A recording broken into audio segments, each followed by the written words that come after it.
محترم ناظرین، السلام علیکم۔ پروگرام ادب ادیب کے ساتھ آپ کا میزبان عبدالرحمن مومن حاضر ہے۔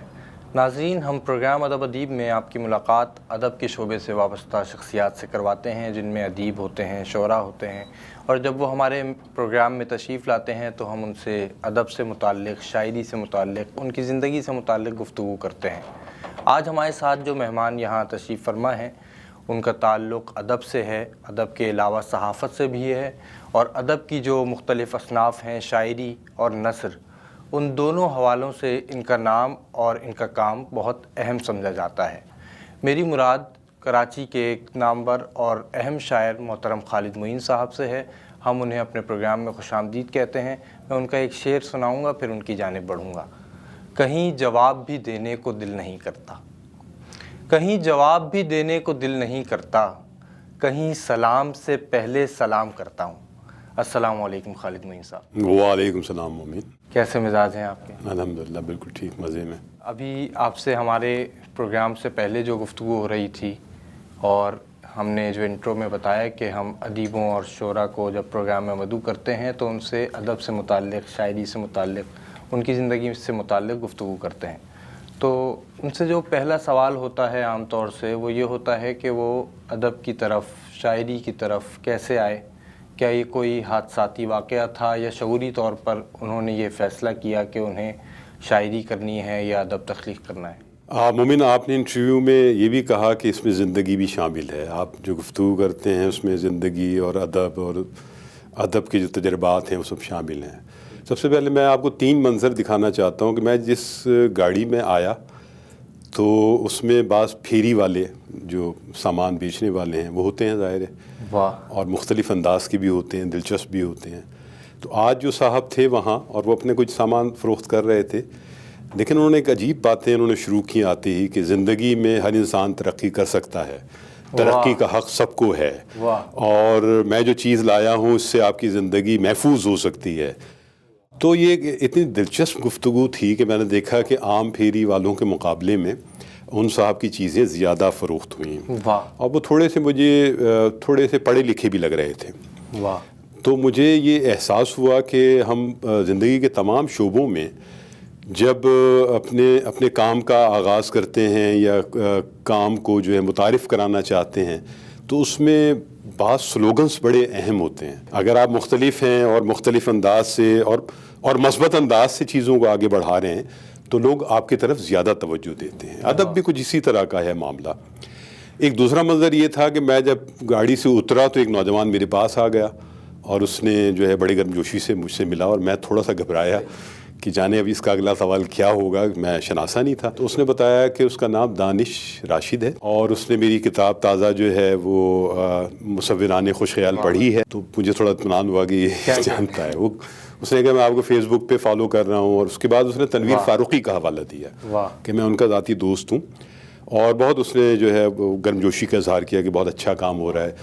تو اس سے بھی مجھے یہ ایک خوشی ہوئی کہ نوجوان جو ہیں، اب بھی کتاب سے ہم بہت زیادہ ایک شکایت رکھتے ہیں کہ نوجوان پڑھتے نہیں ہیں یا اس طرف راغب نہیں ہیں، لیکن یہ بھی مجھے لگا کہ ایسا بھی نہیں ہے۔ آج جب میں یہ پیڈسٹل برج پہ چڑھا ہوں تو وہاں مجھے ایک اور منظر نظر آیا۔ اس میں خاتون جو ہیں جو بیٹھی ہوئی، ظاہر ہے کہ اس لیے بیٹھی ہوئی ہیں کہ لوگ ان کی طرف توجہ کریں اور ان کو کچھ یعنی کہ خیرات وغیرہ دیں چیزیں، لیکن ایک بچی انہوں نے ساتھ بٹھائی ہوئی تھی اپنی، اور وہ انگریزی کا ایک قاعدہ لے کر بیٹھی ہوئی تھیں، اور ان کی نگاہ آنے جانے والوں پر نہیں تھی بلکہ اس بچی کو وہ کچھ نہ کچھ سمجھانے کی کوشش کر رہی تھی۔ تو مجھے یہ بھی لگا کہ یہ جو تعلیم کا شعور ہے اور یہ اس طبقے میں بھی ہے، اور اس میں زندگی کو ترقی کرنے کا ایک امکان موجود ہے اور اتنی سمجھ بوجھ موجود ہے۔ تو یہاں تک آتے آتے مجھے 3 مختلف مناظر ملے۔ زندگی میں اور ادب میں یہ جڑاؤ جو ہے، جس میں ہم کہتے ہیں کہ ہم بعض اوقات ہمارا ایک کریٹیو لاک لگ جاتا ہے، ہم لکھ نہیں پاتے ہیں، ہم لیکن پڑھ رہے ہوتے ہیں، ہم کتابیں بھی پڑھ رہے ہوتے ہیں، ہم لوگوں کو بھی پڑھ رہے ہوتے ہیں، ہم زندگی کو بھی پڑھنے کی کوشش کرتے ہیں، اور مستقل ہمارا عمل یہ رہتا ہے۔ تو ادب جو ہے وہ زندگی سے جڑا ہوا ہے، زندگی سے بہت مربوط ہے، اور ہم زندگی کو لکھنے کی اپنے حساب سے کوشش کرتے رہتے ہیں۔ آپ اس طرف جو آپ نے ابھی زندگی کو اس گہرائی سے اور قریب سے دیکھ رہے ہیں، اس کا مشاہدہ کر رہے ہیں اور بیان بھی کر رہے ہیں اپنے الفاظ کی صورت میں، اپنے الفاظ کی مدد سے. آپ اس طرف آئے کیسے؟ ادب کی طرف کیسے آئے؟ وہ سوال ہے جو مجھ سے اب شاید کم ہونے لگا ہے، لیکن ایک وقت میں بہت زیادہ ہوتا تھا. اس کی وجہ بھی تھی کیونکہ میں جن دوستوں میں تھا، مومن وہاں کرکٹ اور گیمز کے علاوہ کوئی دوسرا جنون نہیں تھا. اور مجھے اچھی طرح یاد ہے کہ جب مجھے یہ یعنی کہ تھوڑا سا یہ ایک شوق پیدا ہوا، اور شوق سے زیادہ شاید یہ میری ذات کی دریافت کا ایک عمل تھا جس نے مجھے اس طرف راغب کیا. اور میرے ایسے حالات تھے معاشرتی اور ذاتی، اور ایسے بہت ساری چیزیں تھیں جن کی وجہ سے میں اپنے آپ کو جاننا چاہتا تھا. وہ جب سوال اٹھتا ہے کہ آپ کیا ہو اور کیا کرنا ہے اور کیا ہونا ہے اور خدا کیا ہے اور کائنات کیا ہے، یہ سوالات ہر نوجوان کے ذہن میں، دل میں اٹھتے ہیں اور وہ سرگرداں ہوتا ہے ان کے جوابات کے لیے.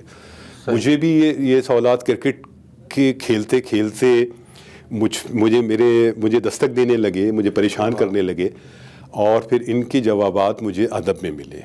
میں لٹریچر پڑھتا گیا، سمجھتا گیا، کوشش کرتا گیا، اور مجھے شوق تھا کہ میں کسی شاعر سے ملوں.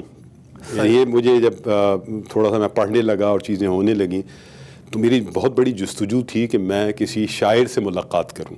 پھر ہمیں کچھ لوگ ملے بھی، لیکن وہ بہت تلاش کرنا پڑا، اس لیے کہ ہمارے اطراف نہیں تھے. ایک صاحب تھے افسوں بھوپالی صاحب، وہ بزرگ تھے، بھوپال کے تھے، تو وہ ہمارے محلے کی 3-4 گلیوں کے بعد رہتے تھے. تو ہم اس شوق میں ان کو دیکھا کرتے تھے کہ شاعر ایسے ہوتے ہیں. اور بڑے خوبصورت وہ آدمی تھے، سرخ سفید، بھوپال کے، اور وہ اپنی کیفیت میں رہتے تھے، بہت کم لوگوں سے گفتگو کرتے تھے. اور لیکن ہم نے ان سے تھوڑی تھوڑی رسم و راہ پیدا کر لی تھی. اتنا تو ہمیں وہ نہیں تھی جرأت کہ بتاتے کہ ہم بھی کچھ کہنے لگے ہیں، لیکن یہ کہ ہم ان کو سننے لگے تھے. اس طرح پھر وقار صدیقی صاحب ملے، پھر ساقی امروی صاحب ملے، خالد حمیدی صاحب ملے، اور محمد ناصر ملے جو اس زمانے میں گیت نگار بہت مقبول تھے.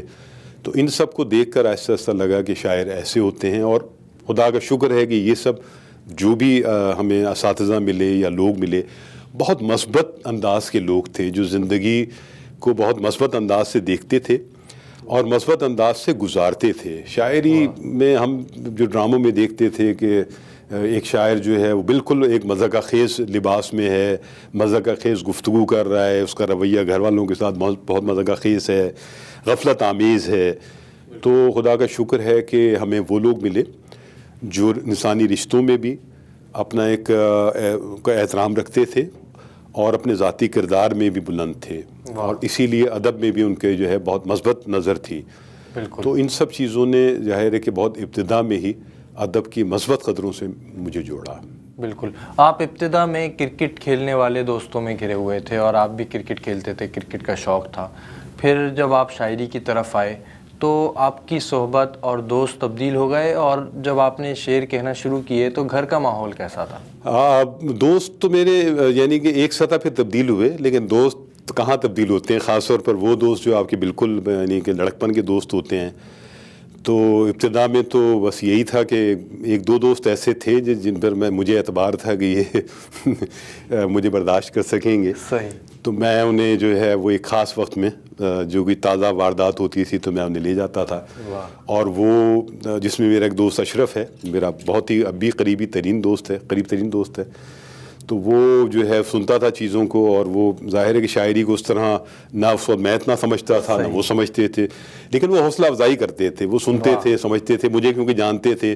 تو جن مسائل کو میں بیان کرنے کی کوشش کر رہا تھا، کچھ علامتوں میں، کچھ اشتہاروں میں، تو وہ اس کو سمجھتے تھے کہ یہ اس خالد معین کی زندگی کیا ہے، اس کے دکھ کیا ہیں، یا اس کا معاشرتی پس منظر کیا ہے.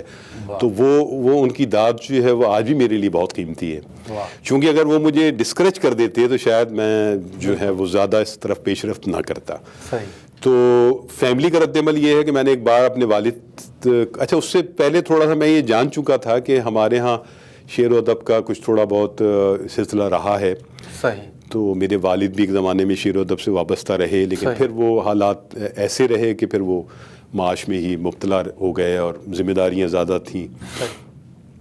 بہت سادہ سا زمانہ تھا اس زمانے میں، اور جو ہے لوگ بہت مخلص ہوا کرتے تھے اپنے رشتوں میں، اپنے پڑوسیوں کے ساتھ، اپنے محلے میں، اپنے خاندان کے ساتھ، تو وہ اپنی پوری قوت جو ہے وہ صرف کرتے تھے ان کی نشو و نما میں، ان تعلقات کی نشو و نما میں، اگر بچے ہیں تو ان کی نشو و نما میں، اور بہتر سے بہتر حالات زندگی دینا چاہتے تھے۔ تو میرا خیال ہے کہ میرے والد جو ہیں وہ بھی پھر اپنے شوق سے دستبردار ہو کر وہ اس میں، تو وہ پھر مجھے یہ بھی معلوم ہو چکا تھا کہ میرے دادا بھی جو ہیں وہ بھی ایک زمانے میں شاعری کرتے رہے، بہت اچھے، اور ان کا ایک ہی مجموعہ آ سکا تھا نعت کے تازہ پھول، تو آخر میں تو نعتیں ہی کہتے تھے، اور ہم کیونکہ بریلی سے تعلق رکھتے ہیں تو احمد رضا شاہ بریلوی سے ہم لوگوں کی بہت عقیدتیں ہیں، اور اس لحاظ سے جو ہے وہ جتنے بھی سلسلے ہیں ان سب سے نسبتوں سے بہت زیادہ عقیدتیں ہیں، تو یہ مجھے معلوم ہو چکا تھا۔ لیکن اب یہ بڑا مرحلہ تھا کہ میں اپنے والد صاحب سے یہ بات شیئر کروں، تو ایک دن بہت اچھے موڈ میں تھے تو میں نے ان سے تھوڑا سا یہ بتانے کی کوشش کی کہ میں جو ہے وہ اس طرف میں کچھ کر رہا ہوں یا تو انہوں نے جو 2-4 باتیں کی تھیں مجھے وہ یاد ہیں، یہ بات میں نے اپنی انہیں ماغ والی کتاب میں یہ باتیں لکھی بھی ہیں۔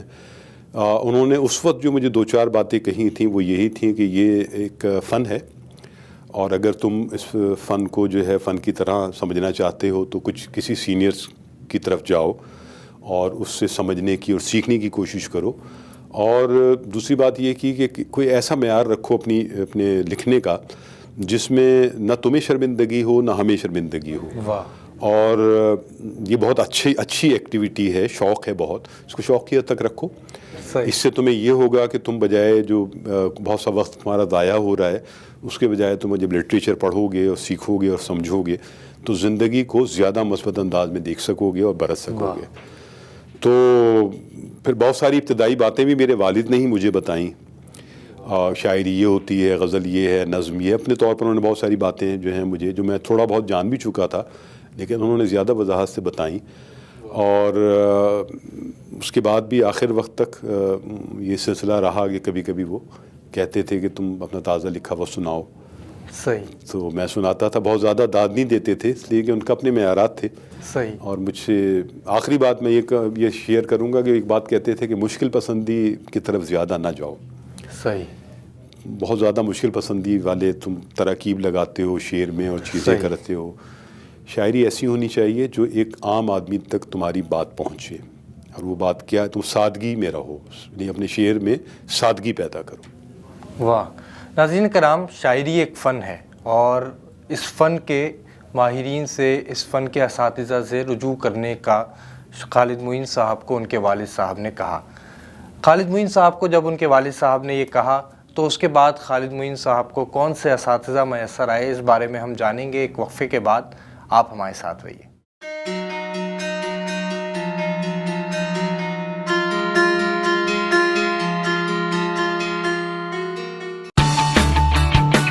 بیرج شیورلیٹ تمام کمپنیوں کی استعمال شدہ گاڑیاں اسپیشل APR ریٹس 0.9 سے 1.9 تک خرید فرمائیں۔ TLC ڈرائیورز کے لیے اسپیشل فائنینسنگ دستیاب ہے۔ تمام کمپنیوں کی گاڑیوں کی سروس سمیت کرم فرماؤں کے لیے ہم دے رہے ہیں ایک خاص آفر، ہمارے آؤٹ لیٹ سے گاڑی خریدیے اور کار واش کی سہولت لائف ٹائم کے لیے مفت حاصل کیجیے۔ Bay Ridge Chevrolet 1575 86 street, Brooklyn, New York.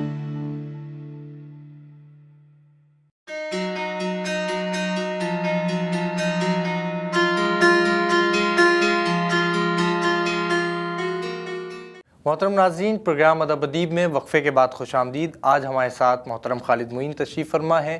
وقفے پہ جانے سے پہلے ہم نے کہا تھا آپ سے کہ ان کے والد صاحب کی ایک نصیحت تھی کہ اپنے اساتذہ، اس فن کے جو اساتذہ ہیں ان سے رجوع کرو، تو میں جاننا چاہوں گا خالد بھائی سے کہ آپ نے پھر کون سے ایسے اساتذہ سے جن سے رجوع کیا اور جن کی صحبت میں آپ نے وقت گزارا؟ بالکل، میں جو ہوں بہت اس میں نے تلاش کیا لوگوں کو، اور کچھ بزرگ جو ہیں جیسے افسو مپالی صاحب تھے، لیکن ان سے زیادہ ہماری بات اس سلسلے میں نہیں ہو سکی، اور بہت سے لوگ، ایک رشید پریمی صاحب تھے۔ اصل میں میری کتاب کا موضوع ہے جو دوسرا حصہ ہے کہ رفاقتیں کیا کیا، تو اچھا ہے میں ریکال کر لوں۔ رشید پریمی صاحب ایک کاتب تھے، اور ایک وقت میں جو ہے وہ اس نوجوانی میں ایک شوق یہ بھی ہوا دوستوں کے مشورے سے کہ کچھ سحریں لکھے جائیں، کوئی رخصتی لکھی جائے۔ میرا خیال ہے کہ یہ سب باتیں اس لیے تھیں کہ اپنے حلقے میں متعارف ہوا جا سکے. صحیح. تو میں ایک بار جو ہے وہ اس زمانے میں یہ کمپوزنگ تو تھی نہیں, تو میں جو ہوں وہ ڈھونڈ رہا تھا ایک کسی کاتب کو. تو معلوم ہوا کہ 5 نمبر شاہ فیصل میں ایک کاتب ہیں, تو میری ان سے ملاقات ہوئی. تو جب میں نے ان کو وہ چیز دی تو انہوں نے جو ہے وہ پڑھا اسے, شاید صحرا تھا یا رخصتی, کچھ بھی اسی طرح کی کوئی چیز تھی. صحیح. تو انہوں نے جو ہے وہ بہت زیادہ دلچسپی کا اظہار کیا اور کہا کہ تم نے لکھی ہے. کچھ حیرانی کا اظہار بھی کیا. تو میں نے کہا کہ ہاں. تو وہ کہنے لگے کہ میں تو خود شاعر ہوں. اچھا, پھر وہ جب پہلی بار ملے تو اس طرح نہیں ملے تھے, دوسری بار ملے تو شاید کسی مشاعرے سے آ رہے تھے یا جا رہے تھے, تو شیروانی باقاعدہ اور بہت اچھی محبت سے ملے. تو میں تو اس شوق میں تھا کہ کوئی ملے, کوئی بزرگ ایسا ملے جو شاعری یعنی شاعر سے میں ملوں اور پھر باتیں ہوں کیا. تو انہوں نے جو ہے وہ جب میں نے اس شوق کا اظہار کیا کہ میں نے کہا کہ میں چاہتا ہوں کہ کسی بزرگ سے ملاقات ہو اور شاعری کیا ہے یہ چیزیں اور ادب پر بات میں کر سکوں. تو انہوں نے جو ہے مجھے کہا کہ میں تو اتنا نہیں جانتا. یعنی وہ سادگی دیکھیں کہ انہوں نے, اب ان کی عمر تھی اس وقت کوئی 55 سال 60 سال کے قریب عمر تھی, بال ان کے سفید تھے, اور انہوں نے کہا کہ میں تھوڑی اتنا جانتا ہوں, تم تو جس طرح کے نوجوان ہو, تم تو پڑھے لکھے لگ رہے ہو, تم مجھ سے کوئی سوال کرو گے میں تو جواب نہیں دے سکوں گا, تم ادب کو جاننا چاہتے ہو. تو انہوں نے پھر وقار صدیقی کی طرف ریفر کیا مجھے. تو وہ بھی شاہ فیصل 4 نمبر میں رہتے تھے. تو جب میں ان سے ملاقاتیں وقار صدیقی صاحب سے ہوئی, لیکن اس سے پہلے میں خالد حمیدی صاحب سے میری ملاقاتیں رہتی تھیں. اور 9th اور 10th کی جو انگریزی ہے وہ بھی میں نے ان سے پڑھی تھی. لیکن اس زمانے میں شاعری ہماری اتنی زیادہ ابھی یعنی کہ اس طرف میں زیادہ نہیں راغب ہوا تھا, وہ کرکٹ ہی چل رہی تھی.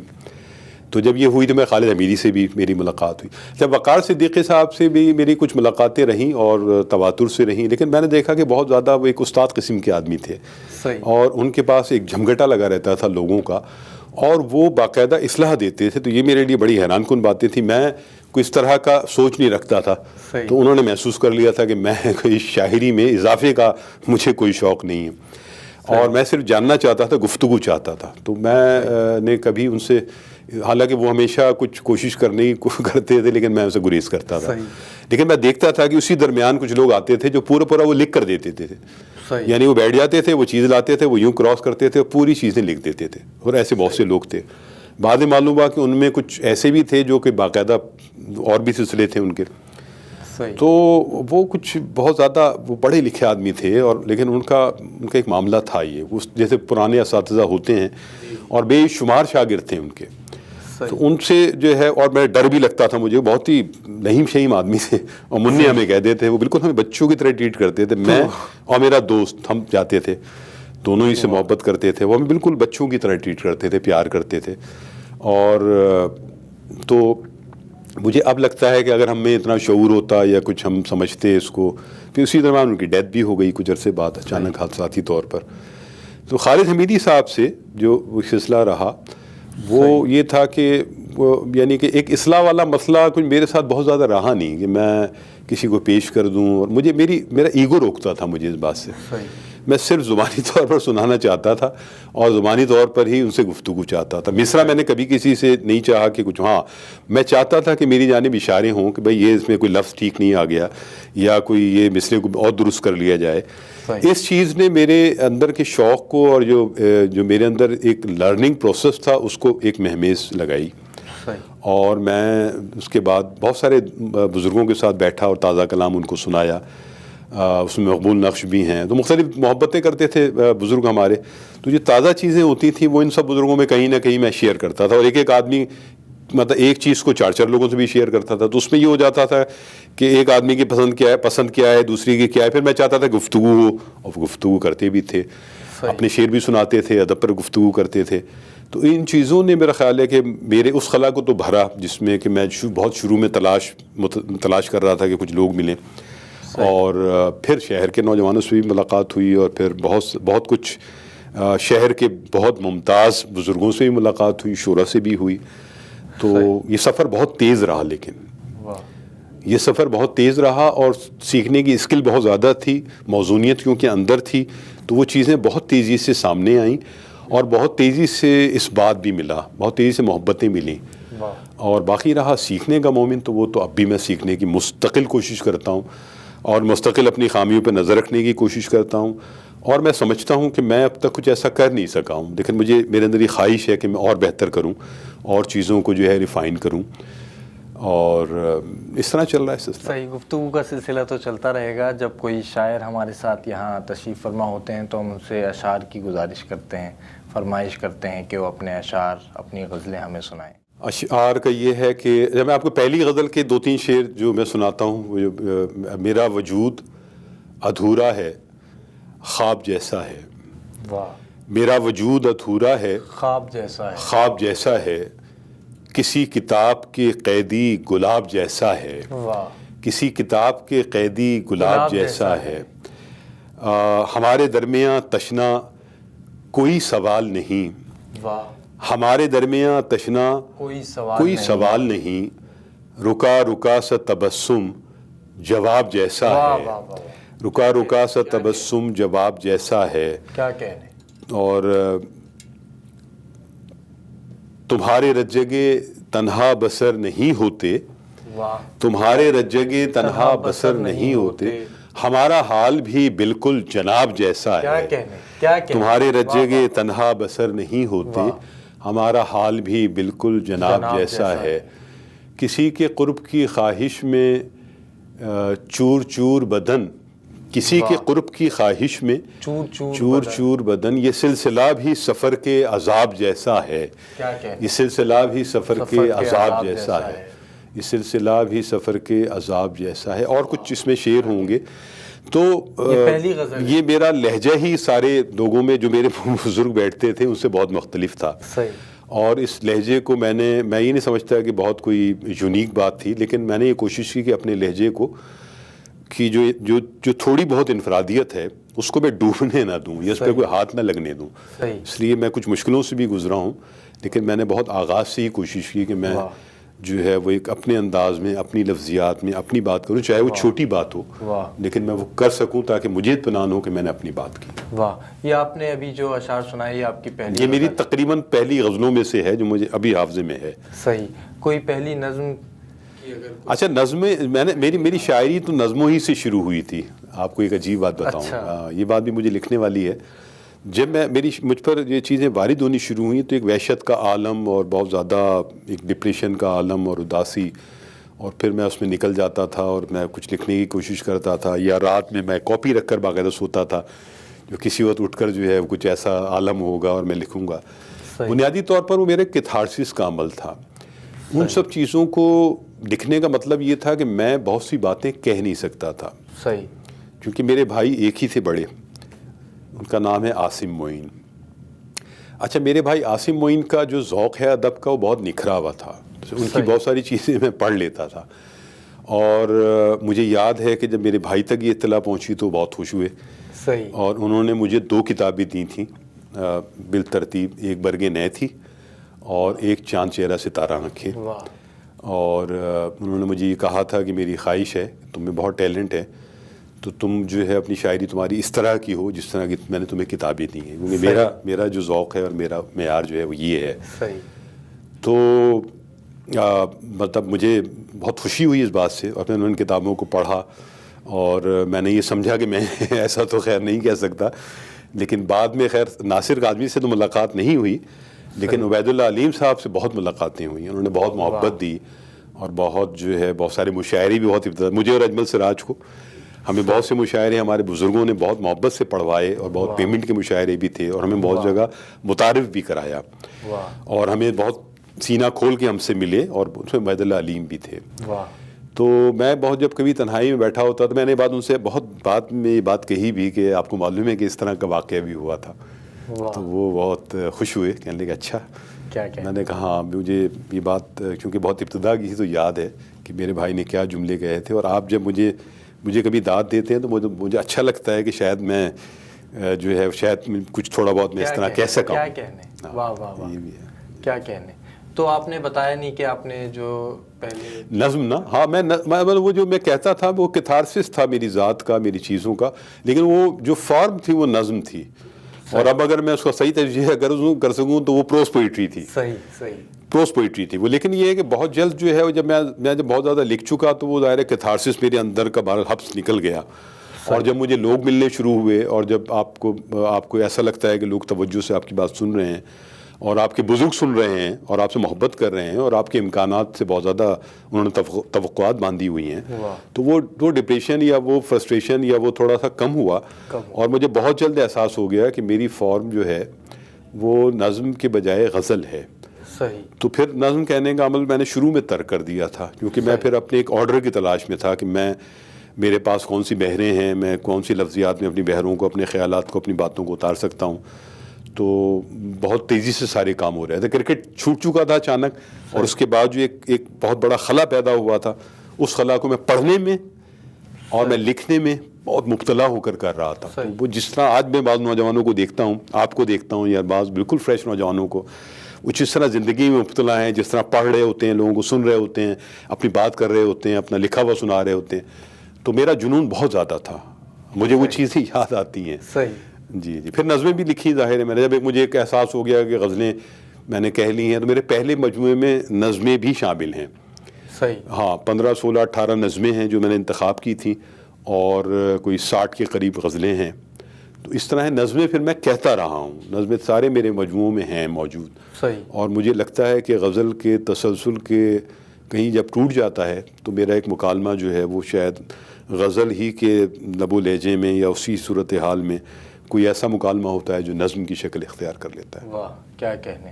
آپ صحافت کے شعبے سے وابستہ ہیں, صحافت سے آپ کب وابستہ ہوئے؟ صحافت میں بہت عرصے تک شروع میں اس ایک ایسے ماحول کا آدمی ہوں, ایک ایسے خیال کا آدمی ہوں جو یہ سمجھتا رہا کہ میٹرک کے بعد مجھے لگتا تھا کہ میں کچھ اپنے گھر میں معاون ثابت ہو جاؤں, اور مجھے اس زمانے بہت نہیں لگتا تھا کہ میں پڑھ لکھ سکوں گا یا بہت زیادہ, کیونکہ کرکٹ کی وجہ سے بالکل دھیان جو ہے وہ ٹوٹیلٹی میں یا تو گفتگو ساری کرکٹ کی ہوتی تھی, دوست سارے وہ تھے, یا کھیل تھا. اور اس کھیل میں پذیرائی بھی تھی ایک سطح پہ. تو وہ ایک ہیروزم ہوتا ہے جو آپ کو جو ہے بھر رہا ہوتا ہے محلے کی سطح پر, تو یا محلے کی سطح سے ذرا باہر بھی لے آتا ہے. تو مجھے پھر میں نے میں نے تعلیم کے ساتھ ساتھ مجھے لگتا تھا کہ کچھ کرنا چاہیے, تو میں کچھ اور بھی کام کرتا رہا. کچھ کرتے کلیریکل کچھ کام شروع کیے, اور پھر ایک سیمی گورنمنٹ ٹائپ کا کوئی صورتحال تھی, اس میں بھی تھوڑا بہت ایک میرا کانٹریکچوئل ہو گیا تھا معاملہ. تو میں کام کرتا رہا, اس سے مجھے نقصان کم ہوا, فائدہ زیادہ ہوا. فائدہ ان معنوں میں کہ میں نے زندگی کو, کیونکہ جب آپ پیسہ کمانے لگتے ہیں اور لوگوں میں میچور لوگوں میں اٹھنے بیٹھنے لگتے ہیں, ادھر ادب میں بھی میں اپنے سے بہت زیادہ عمر کے لوگوں میں اٹھ بیٹھ رہا تھا, میرے ہم عمروں میں لوگ نہیں تھے میرے ساتھ. اور بہت عرصے کے بعد پھر اقبال خاور ضرور اس طرف آیا, لیکن یہ ہے کہ بہت شروع کے دور میں کوئی بھی نہیں تھا ایسا جس سے میں شیئر کر سکتا. تو میرے ادب کے بھی دوست جتنے بھی تھے بزرگ تھے, اور مجھ سے مطلب دوستی کی سطح رکھتے تھے. ان کی مطلب بڑھائی ہے کہ وہ ہنسی مذاق بھی کر لیتے تھے, بہت ساری باتیں بھی کر لیتے تھے, اور مجھے دوستوں کی طرح رکھتے تھے. تو مجھے لگتا ہے کہ ان کا رویہ انسانی سطح پہ بڑا تھا. اور وہ شاعر بھی بہت مضبوط تھے.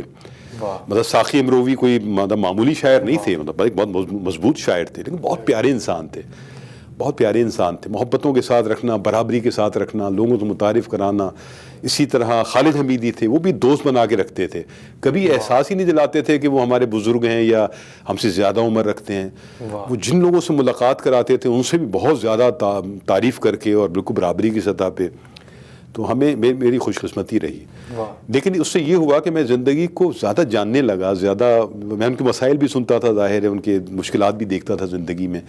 پھر میں جن جگہوں پہ جاب کرتا رہا, اس میں بعد میں نے محنت مزدوری کے کام بھی کیے, لیکن اس سے میں کشید کر رہا تھا, زندگی کو دیکھ رہا تھا کہ کیا ہے, لوگوں کے رویے کیا ہیں. تو شاید میں بہت تیزی سے میچور ہونے کی طرف آیا. فائدہ یہ ہوا کہ ظاہر ہے کہ میں اپنے اندر میں یہ سمجھتا رہا کہ میں گھر پر کوئی بوجھ نہیں ہوں, بار نہیں ہوں, میں کچھ نہ کچھ پے کر رہا ہوں ان کو. اور اسی بیچ پھر مجھے ظاہر ہے کہ جب میں پڑھنے لکھنے لگا تو میرے ظاہر ہے کہ مجھے لگا کہ مجھے آگے بھی پڑھنا چاہیے. پھر میں نے ماسٹرز بھی کیے 2, اور پھر کچھ نہ کچھ کرتا رہا. صحیح. اور صحافت سے آپ وابستہ کب ہوئے؟ جب میں نے ماس کمیونیکیشن میں کر لیا, جرنلزم میں ماس کمیونیکیشن میں ماسٹرز کیا میں نے, تو پھر مجھے ہمیشہ سے لگتا تھا کہ جو میں کام کر رہا ہوں وہ میرا کام ہے نہیں, لیکن مجھے کیونکہ ابھی کرنا ہے تو میں کرتا رہا. لیکن وہ دنیا مجھے پسند نہیں تھی, حالانکہ وہ آسان دنیا تھی. اور یعنی آسان ان معنوں میں تھی کہ اگر میں اس دنیا میں یعنی کہ میرے اندر کچھ ایسے جراثیم ہوتے جو مجھے اس طرف راغب کر دیتے، کیونکہ میرے والد بہت ایماندار آدمی رہے اور ہمیں فخر رہا کہ انہوں نے بہت ایمانداری سے، شرافت سے زندگی گزاری، اور تو ہم میں بھی کچھ چیزیں، ہم ان جیسے تو خیر کبھی نہیں بن سکتے، میں ہمیشہ یہ تصور کرتا ہوں کہ ان جیسا کوشش کروں، لیکن ہمیشہ بہت بلند پاتا ہوں ان کو کردار کی سطح پہ، ان کی زندگی جنہوں نے جس طرح گزاری اور جس تدبر کے اور فہم کے آدمی تھے وہ. لیکن یہ ہوا کہ ان سے کچھ چیزیں ہمارے اندر پینیٹریٹ ہو گئیں، جس میں ایک بات یہ بھی تھی کہ کوئی ایسے کام نہیں کرنے جو حرام اور حلال کے حوالے سے بہت سہل راستے ہیں، اس طرف نہیں جانا، حالانکہ اس وقت وہ راستے بہت کھلے ہوئے تھے. تو آپ یہ سمجھیں کہ میں بہت ساری چیزوں سے گریز کرتا ہوا، روکتا ہوا ایک مشکل زندگی کی طرف آیا، لیکن وہ میرے اندر کی ایک آگ تھی کہ مجھے اس طرف آنا ہے، چاہے میں کم پیسوں میں گزارا کروں لیکن اس طرف نہیں جانا مجھے. صحیح، بالکل. ناظرین کرام، خالد معین صاحب سے گفتگو کا سلسلہ جاری ہے اور آپ دیکھ رہے ہیں کہ گفتگو میں وقت گزرنے کا احساس ہی نہیں ہو رہا. وقفے کا وقت ہے، ہم وقفے سے واپس آئیں گے تو یہ سلسلہ جوڑیں گے اور خالد معین صاحب سے ان کی شاعری بھی آپ کو سنوائیں گے. ہمارے ساتھ رہیے.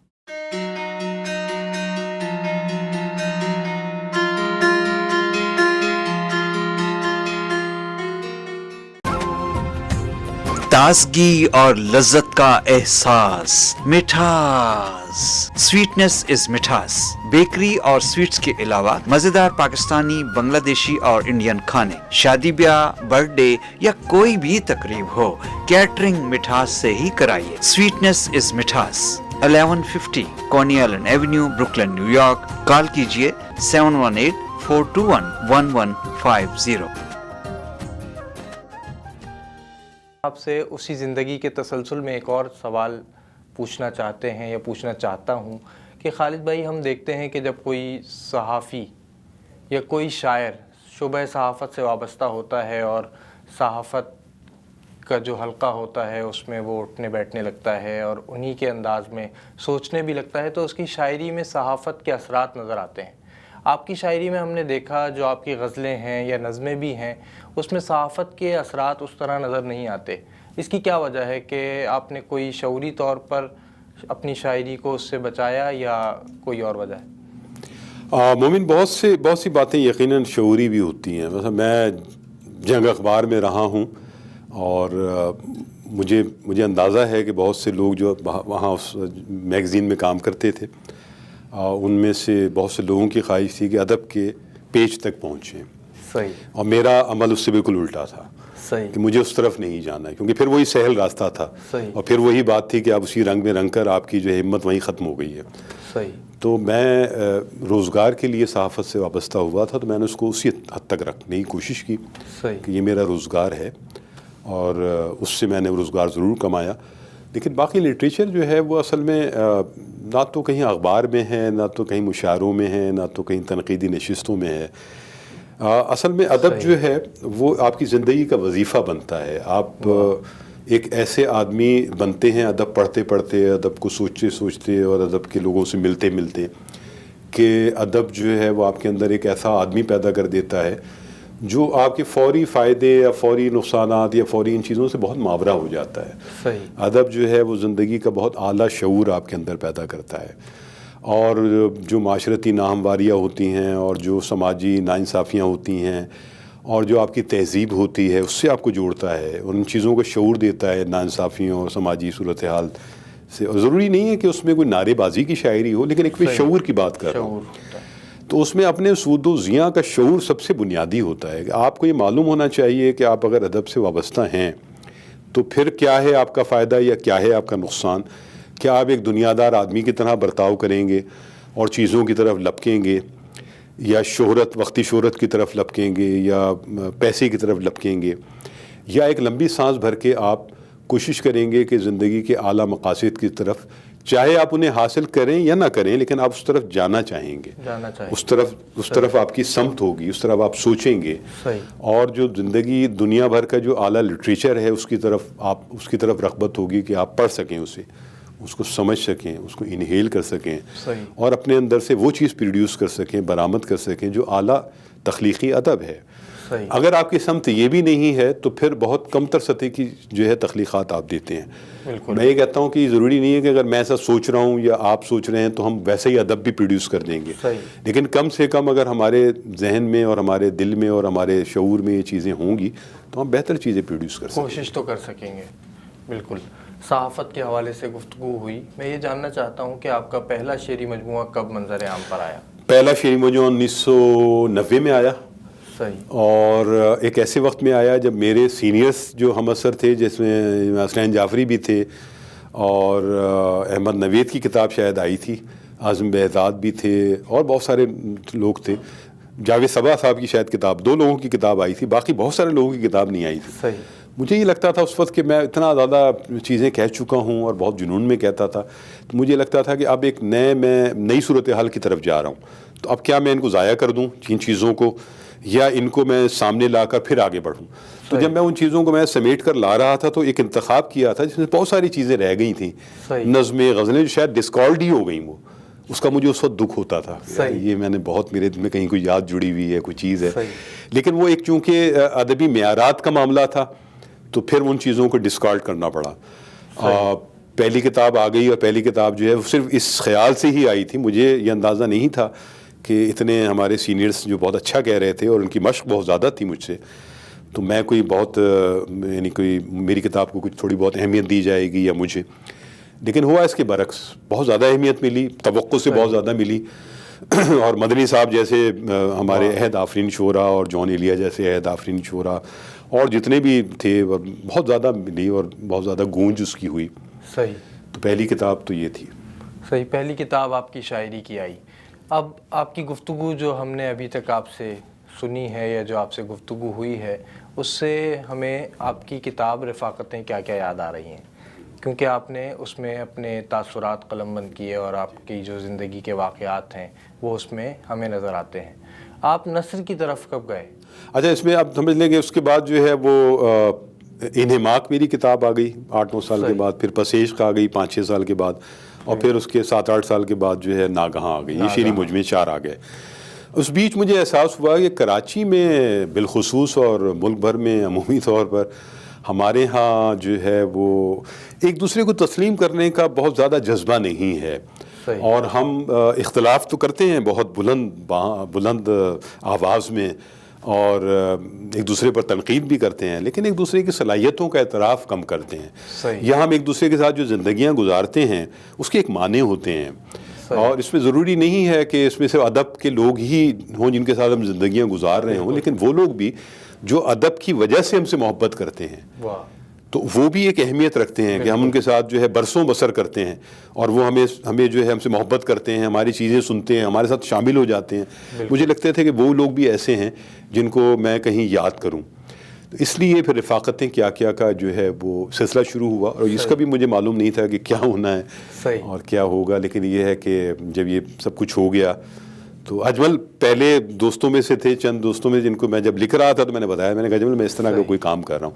اجمل میرے خاص دوستوں میں سے ہیں کیونکہ ہمارا سفر آگے پیچھے ہی شروع ہوا ہے, اور جسے میں کہتا ہوں کہ میری عمر کا جو آدمی, تو حالانکہ مجھ سے وہ 4-5 برس چھوٹے ہیں لیکن وہ بہت میچیور آدمی ہے, تو وہ زمانے بھی میچیور تھا جو شعر کہتا تھا. تو ہم لوگوں کی دوستیاں جو ہیں وہ بہت بنی اور ہم ساتھ چلتے رہے, اور اجمل کو میں نے دیکھا ہے پورا بنتے ہوئے اس کا تخلیقی سفر, اور اس کے اندر جو ایک ادب کے آدمی والی جو ایک جنون ہے اور جو شعور ہے اس کے اندر, وہ مجھے لگتا ہے کہ ہے, اور میچیورٹی جتنا اس کے اندر ہے, اور فن کی سطح پہ بھی بعض جگہ اس کے ہاں جو ہے وہ بڑھت ہے ہم لوگوں سے زیادہ, جو اس کے سینئرز بھی ہیں اور ہم لوگ ہیں, کہیں کہیں وہ تھوڑا نکلتا ہوا ہے. تو یہ چیزیں ایسی ہیں مطلب جو لگتا ہے کہ آدمی اپنی پوری زندگی ادب کو دینے کا فیصلہ کیا ہوا ہے, اور کوئی ایسا غلط فیصلہ بھی نہیں ہے.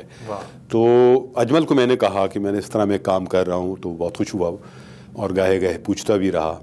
پھر اس زمانے میں کچھ دوستوں کا یہ خیال تھا, خود اجمل کا بھی, کہ کچھ چیزیں چھپا دی جائیں ادبی رسالے میں. میرا خیال تھا کہ میں نہیں سمجھ رہا ہوں کہ یہ ہیں کیا چیزیں اور کیا کوئی ان کی ادبی وقت بھی ہے, چونکہ سچی بات ہے, صحیح ہے کہ میں اپنی پوری شاعری کو بھی اسی طرح سمجھتا ہوں کہ بہت زیادہ ادب کے اندر کوئی ایسا کوئی اضافے وغیرہ کچھ بھی نہیں ہے, ایسا کوئی باطل خیال میرے اندر نہیں ہے. تو وہ پھر کتاب بہرحال آ گئی اور وہ پھر لوگوں نے خیر پسند بھی کیا اسے اور بہت زیادہ پذیرائی دی. تو اس طرح اس کا دوسرا حصہ, ابھی جو ہماری ساری گفتگو ہوئی ہے وہ میرے اس کے دوسرے حصے میں جو میرا ذاتی چیپٹر ہے وہ اس حصے کی گفتگو ہے. واہ کیا کہنے. اس کے بعد پھر آپ نے پھر میں نے تھیٹر پہ کتاب لکھی. وہ تھیٹر جو ہے میں آپ سب دیکھیں گے کہ نام سے تھا, ہم اب تک میں کام کر رہے تھے, اس وقت ہم یہ تھیٹر کا تجربہ, اسٹریٹ تھیٹر کا تجربہ تھا, کراچی کی سڑکوں پہ پلیس کرتے تھے. تو اس کے جو ڈائریکٹر تھے اس کی ڈیتھ ہو گئی تھی. صحیح. تو اس کی جب ڈیتھ ہوئی تو پھر مجھے لگا کہ جو ہے وہ اس کی یاد میں ایک کتاب بنانی چاہیے. ان ڈراموں کو ہم نے ریفریش کیا, میں نے پورا پھر ایک تھیٹر پہ ایک تفصیلی مضمون لکھا, اس آدمی کے کریکٹر کو لکھا پورا, اور پھر وہ ہوا. اور اس کے بعد اب تازہ کتاب جو ہے وہ مصوران خوش خیال, میرے مصور دوست ہیں, میرا بھی بہت زیادہ ذوق شوق رہا ہے مصوری سے, وہ ایک ہے. ابھی بہت ساری چیزیں پائپ لائن میں بھی ہیں, انشاءاللہ دیکھیں وقت آئے تو. صحیح. اور ایک اور بات جو آپ نے ابھی کہا کہ بہت ساری چیزیں ابھی قطار میں ہیں, تو اس میں کہیں افسانے, ناول, یہ کام تو نہیں ہو رہا؟ کسی سطح پہ میں نے شروع کر دیا. ہاں, مجھے لگتا ہے کہ میں اصل میں بہت سارا کام ایسا کرتا رہا جو فکشن کے بہت قریب تھا, لیکن میں چاہ رہا تھا کہ میں تھوڑا سا زیادہ ایک میچورٹی میرے اندر آ جائے. اصل میں یہ ساری چیزیں ایک سطح پہ شاعری سے ذرا سا آپ کو ایک سمجھیں کہ فاصلہ پیدا کر دیتی ہیں, اور میں وہ چاہتا نہیں تھا کہ فاصلہ پیدا ہو. صحیح. تو اب میری خواہش جو ہے وہ یہ, میرے اندر کا شاعر جو ہے مجھے بہت زیادہ جو ہے وہ پریشان کر رہا ہے کہ تم سب طرف جا رہے ہو, اپنی طرف نہیں آ رہے. تو میری اگلی کتاب جو ہے وہ ایک شعری مجموعہ ہوگی, اور انشاءاللہ اور اس کے بعد ایک شاید شاعری کا انتخاب بھی میں چھاپوں, اور اس کے بعد پائپ لائن میں کچھ اس طرح کی چیزیں ہیں جو انشاءاللہ جو ہے وہ پسند آئیں گی لوگوں کو. کوشش آپ کا, جیسے ابھی آپ نے خود بھی کہا کہ آپ کے اندر بنیادی طور پہ جو شاعر ہے وہ آپ کو بلاتا رہتا ہے, اور آپ کا بنیادی حوالہ بھی آپ کی شاعری ہی ہے. تو ہمارے پروگرام میں جب بھی کوئی شاعر تشریف لاتے ہیں تو ہم ان سے کلام سنتے ہیں, اور آج کا پروگرام بہت مختلف رہا کہ آپ سے گفتگو میں ہی وقت گزر گیا. تو میں چاہتا ہوں پروگرام کے اختتام کا وقت آ رہا ہے, اور بس ہم اختتام کی جانب ہی بڑھ رہے ہیں, تو کچھ کلام آپ سے سنیں پھر ہم اختتام. اچھا, شاعر بلاتا نہیں رہتا, شاعری میرے اندر پیدا ہوتی رہتی ہے. میں ابھی مثلا سمجھنے کہ آخر کے 15 دن میں نے کوئی 50 شعر کہہ کر جو ہے وہ لکھے نہیں, اس لیے کہ وہ مجھے لگا کہ اس معیار کے نہیں ہوئے. صحیح. وہ چیزیں چلتی رہتی ہیں, ڈسکارڈ ہوتی رہتی ہیں, جب ہو جاتی ہے کوئی چیز تو وہ لکھ بھی لی جاتی ہے. میں آپ کو غزل سناتا ہوں کہ گریباں چاک ہوتا جا رہا ہے. کیا کہنا؟ گریباں چاک ہوتا جا رہا ہے, عجب ادراک ہوتا جا رہا ہے. ہوائے شہر ناپرساں کا لہجہ, ہوائے شہر ناپرساں کا لہجہ بہت صفاق ہوتا جا رہا ہے, بہت صفاق ہوتا جا رہا ہے. میسر ہے جو رنج ناتمامی, میسر ہے جو رنج ناتمامی, وہی پوشاک ہوتا جا رہا ہے, وہی پوشاک ہوتا جا رہا ہے. بہار صبح سا ایک وعدہ شب خس و خاشاک ہوتا جا رہا ہے. بہار صبح سا ایک وعدہ شب خس و خاشاک ہوتا جا رہا ہے. دم گریا ستارے پر ستارہ سپرد خاک ہوتا جا رہا ہے, سپرد خاک ہوتا جا رہا ہے. گریباں چاک ہوتا جا رہا ہے, عجب ادراک ہوتا جا رہا ہے. میں اپنے آپ سے اب جو کلام کرتا ہوں تو آئینے کے مقابل قیام کرتا ہوں, تو آئینے کے مقابل قیام کرتا ہوں, اور تو آئینے کے مقابل قیام کرتا ہوں. دیے جلاتے ہوئے انگلیاں بھی جلتی ہیں, دیے جلاتے ہوئے انگلیاں بھی جلتی ہیں, مگر میں روز یہی اہتمام کرتا ہوں, مگر میں روز یہی اہتمام کرتا ہوں. یہ اور بات کھٹکتا ہوں کچھ نگاہوں میں, یہ اور بات کھٹکتا ہوں کچھ نگاہوں میں, وگرنہ میں تو فقط اپنا کام کرتا ہوں, وگرنہ میں تو فقط اپنا کام کرتا ہوں. یہ اور بات کھٹکتا ہوں کچھ نگاہوں میں, وگرنہ میں تو فقط اپنا کام کرتا ہوں.